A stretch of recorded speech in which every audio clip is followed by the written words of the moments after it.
MLC Kalvakuntla కవితను కించపరిచేలా సామాజిక మాధ్యమాల్లో తప్పుడు ప్రచారం చేస్తున్నారంటూ బీఆర్ఎస్ జీహెచ్ఎంసీ కార్పొరేటర్లు రాష్ట్ర మహిళా కమిషన్ కు ఫిర్యాదు చేశారు. హైదరాబాద్లోని బుద్ధభవన్లో మహిళా కమిషన్ కలిసిన కార్పొరేటర్లు కవిత పరువుకు భంగం కలిగించేలా పోస్టులు పెట్టిన వారిపై చర్యలు తీసుకోవాలంటూ వినతి పత్రం అందించారు. ఢిల్లీ మద్యం కేసులో కవితను దోషిగా సుప్రీంకోర్టు ఇంకా నిర్ధారించలేదన్న బీఆర్ఎస్ కార్పొరేటర్లు దురుద్దేశంతోనే తప్పుడు పోస్టులు పెడుతున్నారని మండిపడ్డారు.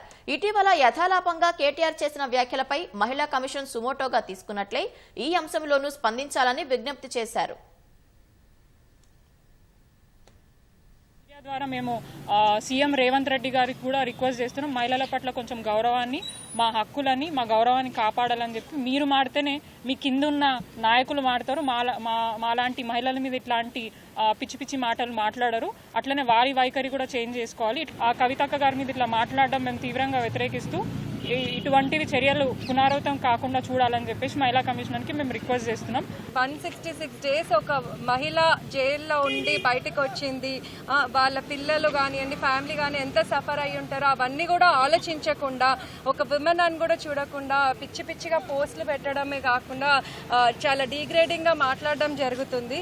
సో అదంతా కూడా మేము ఖండిస్తూ మా పార్టీ ఆదేశాల మేరకు ఈరోజు మేము కమిషనర్ గారిని, చైర్పర్సన్ గారిని కలవడం జరిగింది. ఇక మీదటి ఇక్కడ నుంచి ఇది ఎంతవరకు మేము ఫాలోఅప్ చేస్తూనే ఉంటాం. ఈ యాక్షన్ తీసుకున్నంత వరకు మేము కొనసాగిస్తూనే ఉంటాము.